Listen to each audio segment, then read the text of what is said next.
একজন গর্ভবতী রোগী 7 মাস, 8 মাস বা 9 মাসের সময় যদি তার পায়ে পানি আসে, তাহলে সেটি একটি বিপদ সংকেত। এই বিপদ সংকেত মানে হচ্ছে আপনার রোগীর একলামশিয়ার লক্ষণ প্রকাশ পেয়েছে। একলামশিয়া মানে হচ্ছে আপনার রোগীর খিঁচুনি উঠতে পারে। যদি পায়ে পানি বাড়ার সাথে সাথে তার হাই প্রেশার হয়, তাহলে বুঝতে হবে আপনার রোগীর অবস্থা খুবই সংকটাপন্ন।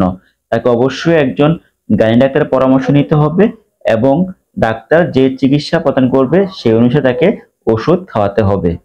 যাদের মধ্যে এরকম পায়ে পানি আসে এবং প্রেশার বেড়ে যায়, সে সকল রোগীদের অর্থাৎ যাদের একলামশিয়ার লক্ষণ প্রকাশ পায়, সে সকল গর্ভবতী মায়েদেরকে আমরা নর্মাল ডেলিভারি চেষ্টা করি না। কারণ নর্মাল ডেলিভারি চেষ্টা করতে গেলে রোগীর খিঁচুনি উঠে যায়। সেজন্য তাদেরকে তাদের যে বাচ্চা হওয়ার ডেট দেওয়া হয়, ওই ডেটের আগেই তাদেরকে সিজার করে ফেলতে হয়।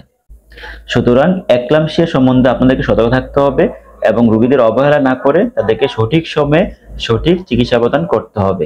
ধন্যবাদ সবাইকে। আসসালামু আলাইকুম।